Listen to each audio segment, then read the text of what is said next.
शहबाज शरीफ वजीर आजम पाकिस्तान मुंतखब 201 वोट लेकर कायदे ऐवान बन गए। मुकाबले में सुन्नी इत्तेहाद कौंसिल के उम्मीदवार उमर अयूब खान को 92 वोट मिले। स्पीकर अयाज सादी की जानिब से बाज़ाब्ता ऐलान होते हुए शहबाज शरीफ का इत्तेहादी जमातों के सरबराहान से उनके पास जाकर इजहार तशक्कुर। अरकान असम्बली की भी शहबाज शरीफ को मुबारकबाद। एजाजुल हक ने शहबाज शरीफ को वोट दिया। सरबराह BNP अख्तर मैंगल ऐवान में बैठे रहे, वोट कास्ट नहीं किया। JQI के सरबराह मौलाना फजलुर रहमान पहले ही बाइकआउट का ऐलान कर चुके, ऐवान में हाजिर ही न हुए।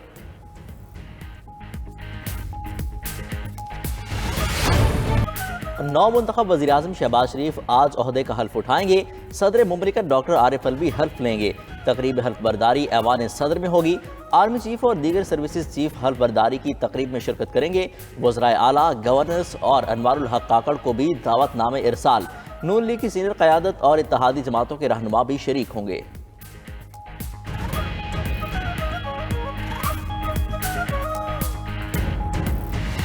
अदालतें मौजूद हैं, चीफ इलेक्शन कमिश्नर का उनका जो पूरा स्ट्रक्चर मौजूद है, ट्रिब्यूनल्स हैं, हाई कोर्ट्स है, सुप्रीम कोर्ट है।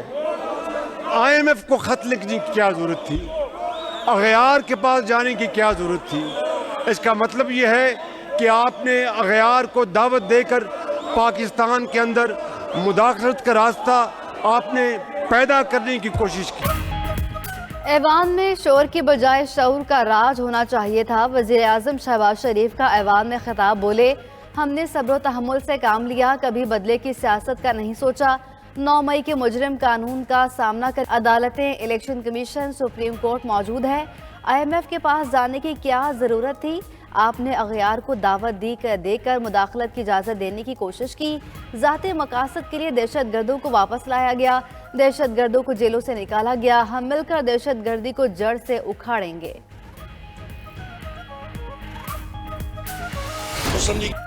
शहबाज शरीफ फॉर्म 47 की पैदावार हैं। वजीर आजम का इलेक्शन गैर कानूनी है। उमर अयूब का ऐवान में खिताब। GHQ और कोर कमांडर हाउस की फुटेज मौजूद हैं।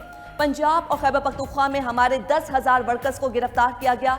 बुशरा बीबी समेत हमारी सियासी कैदी खवातीन को रिहा किया जाए। हुक्मरान इत्तेहाद के चेहरे देख लें, उतरे हुए हैं। ऐसे लगता है जैसे ये जनाजे पर आए हुए हों। ये हुकूमत PDM की हुकूमत का तसलसल है। कहते थे हमारी बात हो गई, भाई किससे बात हो गई? ताकत का सरचश्मा आवाम है। हम चाहते हैं मुल्क में जमहूरियत मजबूत हो। अपनी पहली तकरीर में मिसाके मईशत की बात की थी। मैं न सिर्फ आज फिर मिसाके मईशत का इयादा करता हूँ, इसके साथ मिसाके मुफाहमत की भी मैं उनको दावत देता हूँ। वज़ीर आज़म की अपोजिशन को मिसाक के मफाहमत की दावत। शहबाज शरीफ बोले, आए मिलकर बैठें और इंतखाबी निज़ाम समेत तमाम मामलात पर इस्लाहात करें। इंतखाबात में किसी को सादा अक्सरियत नहीं मिली, तकसीम शुदा मैंडेट है। आपको 1.5 करोड़ वोट मिला तो इत्तेहादी जमातों को 4.5 करोड़ वोट मिले। हमने मिलकर पाकिस्तान की तारीख बदलनी है। काम मुश्किल ज़रूर मगर नामुमकिन नहीं। इंशाअल्लाह पाकिस्तान को अजीम मुल्क बनाएंगे और सर फखर से बुलंद करके चलेंगे। बदकिस्मती है मुल्क का निज़ाम कई साल से कर्ज लेकर चला रहे हैं। इस कौम को निजात दिलाएंगे।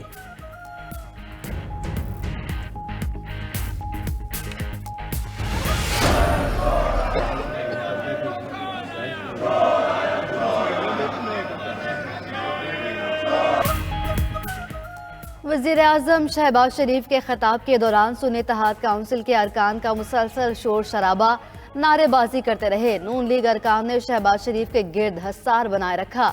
नून लीगी अरकान असम्बली भी जवाबी अपोजिशन पर नारेबाजी करते रहे और घड़ियां दिखाईं। इजलास शुरू होने से कबल भी सुन्नी इत्तेहाद काउंसिल के अरकान ने एहतजाज किया। दूसरी जानिब शहबाज शरीफ की पहली तकरीर के दौरान ही जबान फिसल गई। कहा, तमाम जमातों का शुक्रिया जिन्होंने मुझे अपोजिशन लीडर मुंतखब किया।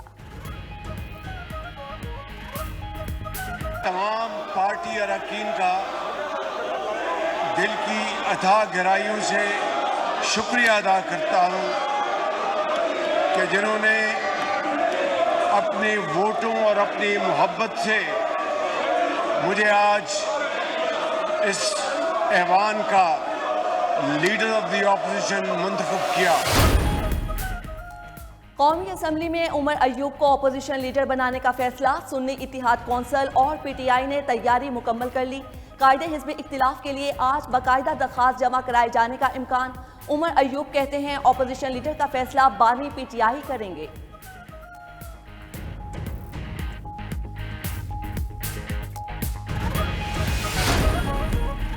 चीन, तुर्किया और ईरान की शहबाज शरीफ को वज़ीर-ए-आज़म मुंतखब होने पर मुबारकबाद। चीनी सदर शी जिनपिंग ने पैगाम में कहा, शहबाज शरीफ की क़यादत में पाकिस्तान तरक्की की नए मंजिलें तय करेगा। तुर्क सदर तैयब एर्दोगान का शहबाज शरीफ को टेलीफोन, वज़ीर-ए-आज़म बनने पर मुबारकबाद। दोनों रहनुमाओं का तमाम शोबों में दो तरफा ताउन मज़ीद आगे बढ़ाने का आज़म। ईरानी वज़ीर ख़ारजा हुसैन अमीर ने भी शहबाज शरीफ को वज़ीर-ए-आज़म बनने पर मुबारकबाद देते हुए कहा, नई पाकिस्तानी हुकूमत के साथ बाहमी ताल्लुकात और ताउन बढ़ाने का आज़म करते हैं।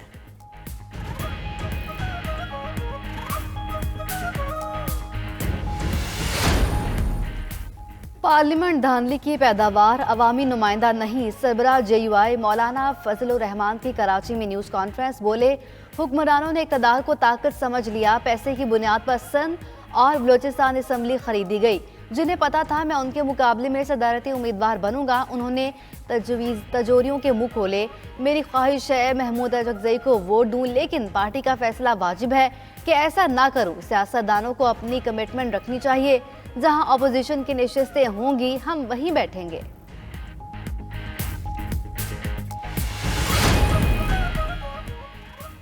कौमी असम्बली में हमें नहीं दिखाया गया, शहबाज शरीफ को लाइव दिखाया गया। उमर अयूब की तकरीर में रुकावट पैदा की गई। बैरिस्टर गोहर का असम्बली इजलास के बाद मीडिया से गुफ्तगू में शिकवा। कहा, तहफ़्फ़ुज़ात के बावजूद जमहूरी अमल में हिस्सा ले रहे हैं। रहनुमा सुन्नी इत्तेहाद कौंसिल आमिर डोगर ने कहा, जाली हुकूमत को नहीं चलने देंगे। हमारा मैंडेट वापस ना मिलने तक ऐवान के अंदर और बाहर एहतजाज का सिलसिला जारी रहेगा। अली मोहम्मद खान बोले, आज हकीकी और जाली मैंडेट का मुकाबला हुआ। बानी पीटीआई जल्द हकीकी वज़ीर आज़म के तौर पर कुर्सी संभालेंगे। जरताज कुछ बोली, नून लीग आवाम के वोटों पर डाका डालकर आई है। है रहनुमा मुस्लिम लीग नून मरियम औरंगजेब की इस्लामाबाद में मीडिया से गुफ्तगू। बोली, पीटीआई वालों की सोच अच्छी नहीं, उनको इस्तीफा मांगने और हंगामा आराई के अलावा कुछ नहीं आता। 9 मई वालों ने पार्लियामान के अंदर से पार्लियामान पर हमला किया। 2013 वाले न बदले हैं न वो बदलने वाले हैं। पीटीआई वाले यूं ही शोर करेंगे। अपोजिशन की किस्मत में पार्लियामान में बैठना नहीं, खड़े रहना ही लिखा है। तरक्की का जो सफ़र 2018 में रुका था, दोबारा शुरू करेंगे।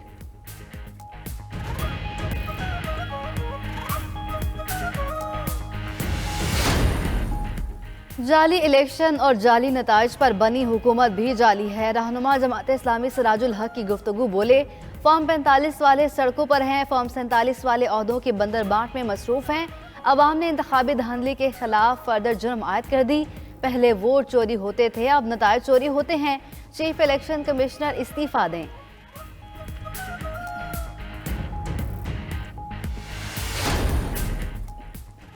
पीटीआई के intra party election, barrister Gauhar Khan बिला मुकाबला पार्टी चेयरमैन मुंतखब। उमर अयूब भी बिला मुकाबला सेक्रेटरी जनरल कामयाब करार। यास्मीन राशिद पंजाब, अली अमीन गड्डापुर खैबर पख्तूनख्वा और हलीम आदिल शेख पीटीआई सिंध के बिला मुकाबला सदर मुंतखब हो गए। पार्टी तर्जुमान रऊफ हसन की प्रेस कॉन्फ्रेंस। कहा, हमने तीसरी मरतबा इंट्रा पार्टी इंतखाबात कराए।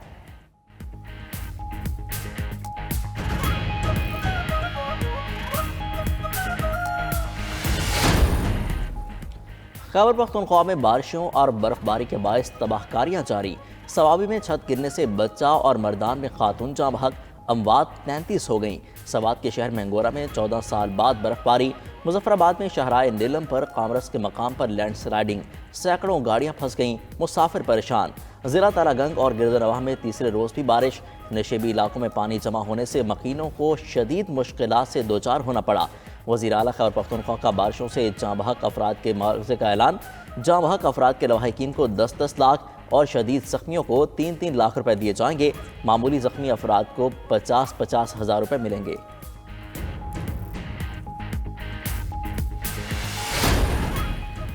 वज़ीर आला बलोचिस्तान सरफराज बुगटी का दौरा गवादर। हालिया तूफ़ानी बारिशों और सैलाब से पैदा सूरत हाल का जायजा लिया। सरफराज बुगटी ने मीडिया से गुफ्तगू करते हुए कहा, 700 से ज़्यादा घरों को नुकसान पहुंचा है। कमेटी बना दी, 20 दिन के अंदर मुकम्मल रिपोर्ट देगी, नुकसानात का मुआवजा दिया जाएगा। अवाम किसी भी मुसीबत में खुद को तनहा महसूस ना करें। हुकूमत बलूचिस्तान अपने अवाम के साथ खड़ी है। वज़ीर आला बलूचिस्तान की सिंध के हम मनसब से मुलाकात, सदारती इंतखाबात पर तबादला ख्याल, स्मगलिंग और ड्रग माफिया के खिलाफ मुश्तरका इक़दामात करने पर इतफाक। मुराद अली शाह ने सरफराज बुगटी को बलूचिस्तान का बिला मुकाबला वज़ीर आला मंतखब होने पर मुबारकबाद दी।